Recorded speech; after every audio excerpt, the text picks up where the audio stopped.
Hello, dear students and my audience worldwide. This is the second part of the first act of the drama, mm, The Last Metaphor by Usman.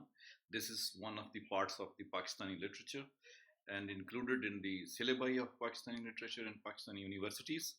This I have already discussed 11 pages of the drama that were the introductory pages, and now the text that I need to discuss with my students here is beginning from page 12 of the first act, and this video may contain the whole of the first act, remaining part or the pages of the first act, and they are, I think, 12 or 13 pages that we need to go through. So let's have a start with this part of the drama. We already have an idea that we have been talking about the, you know, uh, characters. We have been talking about different other aspects of the drama and the descriptions of the drama we have been talking about. And right now, we shall be more concentrating on the things which are being discussed and talked about in this drama. So let's proceed further without delaying any of the times. It is here. First of all, the scene begins. So, and then the act is going on like that. Act one is going on like that. Banka's speech is there. And it says that Jugnu died like a dog in the police encounter. Jugnu stares at Banka. Everyone says this, and I cannot bear that. I wish I had no ears. The villagers spit on your name. I smoke, hide, and sleep. I am your friend. I know where you are hidden. Every one points fingers at me. Police takes me at night, beats through the night, and drops me at my door in the morning. I could not eat or drink in the last week. I dress my wounds, and police inflicts them again. A brick moves and I get up. Jugnu has run away. Jugnu, the gangster, written on the wall.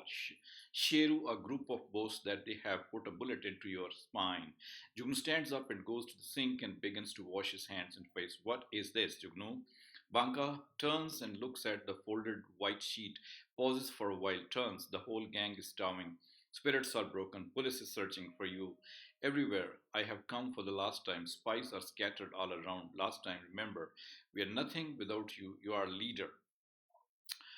And in that way, the page by page, the story continues. And we have seen here that the matter being discussed is between Jugnu and that of the police as well. Police keeps on watching Jugnu, and Jugnu perhaps has committed some type of crime.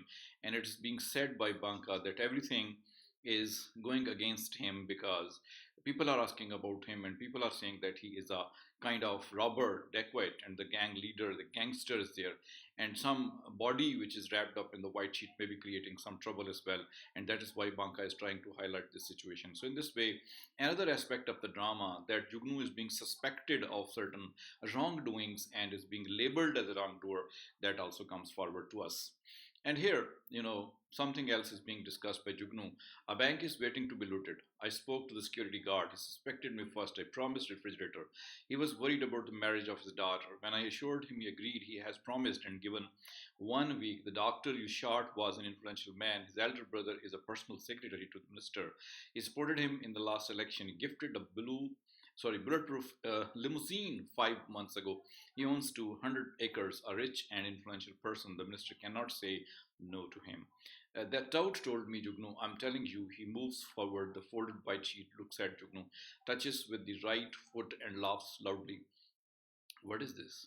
You have lost your mind. Throw him outside. This shit. Jugnu rushes towards Banka, throws him down and punches into his belly. He brings a pistol out of his pocket and puts his barrel into Banka's mouth. Banka stops resisting and becomes still.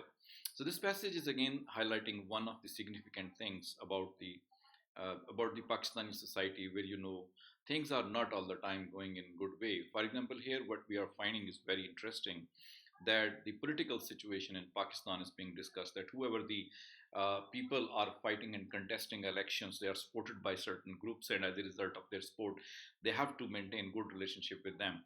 Similarly, there is the bank robbery and looting being considered. That because of this robbery, because of this looting, something else will happen. That the things will go right because of the money, and this facilitation is coming from a robber, from a robber who is talking about the inclusion of the bank guard, who was really ready in order to do this thing with him because he needed the dowry for the marriage of his daughter. So in that way, this is something which is connected and interchained. One can say that corruption and bad things in Pakistan are not being done by just one person or two-person. It's a chain reaction. One begins and the other people try to support him, and ultimately all the people become a group. So if Jugnu is being called a gangster, it's not just one person who's a gangster. It is the kind of chain which is going on, and that is the situation in Pakistan, which possibly the dramatist is trying to highlight towards us. Let's move on and see what further things are discussed by the dramatist. Let us go down and see what important things the dramatist wants to highlight. Here's something about the coffee is being talked about, the coke is being talked about. Perhaps it's a thing which goes to say that everything is not going to be, very much related to the old patterns of life. It is something which possibly can be related to the normal good patterns of life.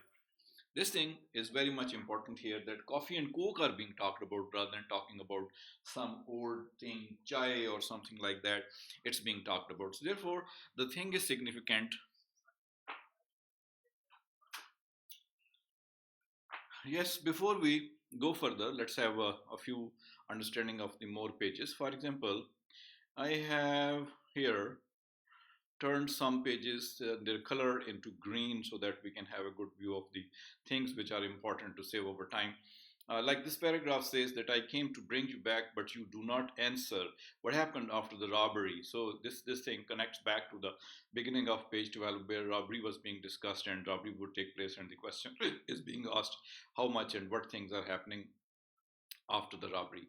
The thing now comes here, which says that 7 o'clock, a stench from was coming from the market, the sound of cats and crickets. Five policemen dragged in innocent boy. Ponds sounded with frogs and walls reverberated with crickets. One slapped him and the other spitted on him.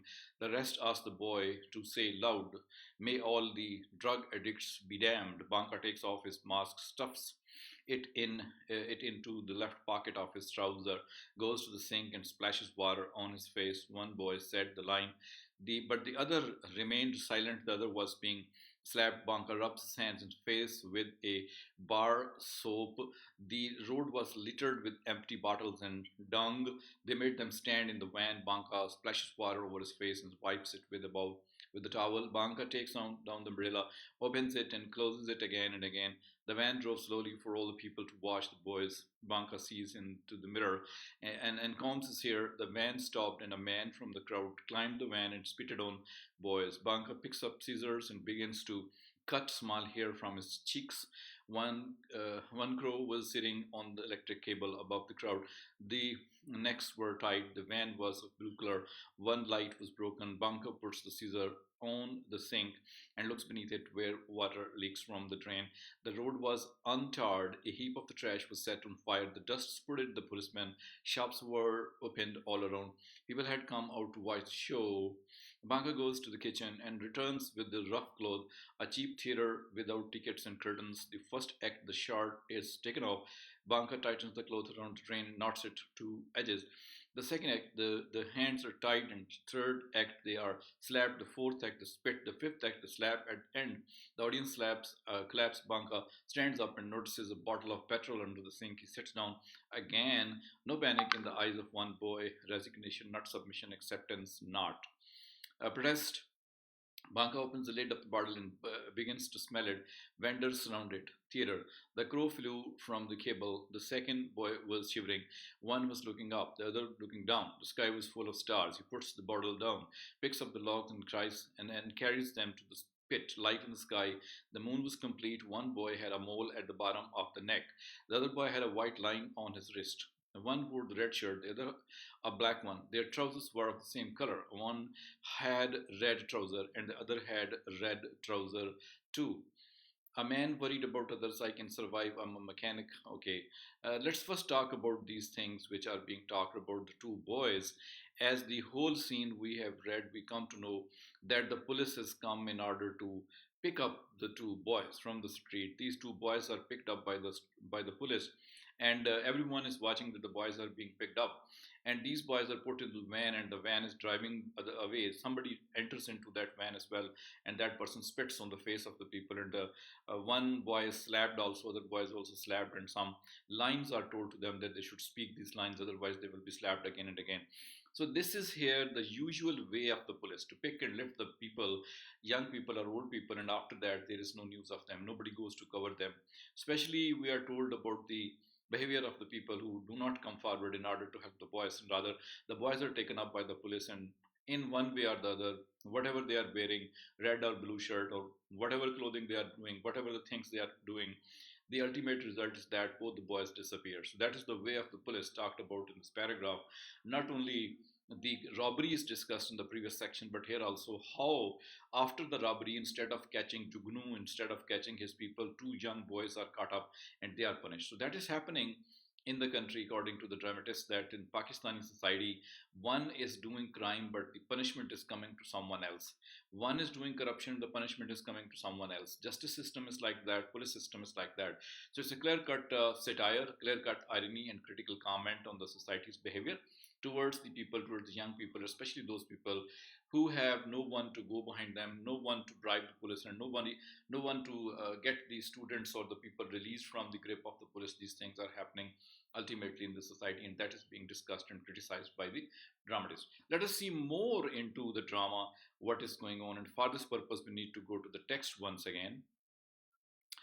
Here you see I have talked about this text, and we need actually to go to the next pages where the other things are talked about, the reference to the rope which Banka was carrying in the beginning. The rope was very important at that time also, and now it has become even more important. The writer says, blindness for a while, soon the darkness begins to see, the wrench finds its target. He pauses as he comes behind Jugnu. The feet touch the dark clay. Nuts and bolts echo. Why do motors stop working? Deep down, they are perhaps poured milk and sugar into the cup. The rain mixes clay with water. It was not a motor winding going down the wells enchanted me. I had to go down. A knock at the door. Both look at each other, and the door, the knock grows louder. Both take out pistols tied with the leather band around the lower parts of the legs. Both aim at the door, and the knock grows louder. They fall down but stand up again. Banka is behind Jugnu. Jugnu is behind Banka as they step towards the door. Both take positions. The door opens with a bang, and both shriek and fall down. The flute plays. No one is outside the door. Close the door. They close the door. And then rope story continues. I learned the art from my father, etc., etc. The rope continues to go down, and then the thing is here, my mother never liked my father's trade, so often reprimanded him and urged him to change his profession. My father promised, but always broke it. One day he was in the middle of the well, the rope broke and he fell down. His body remained in the well for 3 days. Jugnu sits in the huddle position and stares at the speed of the audience. It rained and his body began to float in the well. So in that way, the story of the rope continues, and some more things are said here on page 21. He made his rope with his own hands. It was of red color. He claimed that it would never break. He used to sleep with the rope in his arm. He used to smell it before sleep. Jugnu steps towards the door and pauses. One day he went down but didn't return. He died. How did he die? No one knows. His backbone was broken when he was brought out of the well. Search all the wells, and you will smell the blood of my family. Next, it is my turn. It is our family profession. A rope, laughter, holding a nut in the wrench and tightening it in the darkness. So, that is the thing which is about the story of the rope. The the character Banka is telling about the story and history of the rope. He says that his father and his grandfather both were involved in the business of correcting or mending the machines which were working in order to pull the water outside of the wells. And for this purpose, one had to go in the darkness of the place where the motor is situated in the well. So when they wanted to go there in order to repair the motor, they were required to drop down, and the rope would help them in order to go down. And in that way, number of ways were there to repair the motor. Banker tells that his father died once in the well because the rope broke and he fell down. Now the question is that why the rope broke. He says that rope possibly was not that weak, but still because of the overuse, it happened that the father fell down and was killed. He says these days he is performing the similar act by dropping down into the well and repairing the motor also. He says that one day he will also die in the same way. In this way, the blood of his family is also found in some of the wells of the tube well. So this is the whole situation about the story of the rope. That rope is something which helped them to create a livelihood for them. But it's the same rope which definitely could cause their death as well, and in that way they continue to die. Though the mother didn't like the profession of his father, but still, father couldn't change his profession because there was no change. There was no work safety. There was no protocols observed in order to save the life of the worker. The workers were totally unsafe. So in that way, the laborers and workers are being pleaded and advocated here that their working condition should be good one, and in the absence of these, the deaths of these people will continue to happen. So in this way, dear students, we have reached to the culmination of the act one of this drama, and this is the second part of the video recorded lecture of the first act of this drama. And hopefully I shall be recording another video in order to understand and consult with you people, discuss with you people the second act of the drama. So here we stop for the moment. Thank you for watching. Hoping to see you next time in the next video about this drama as well.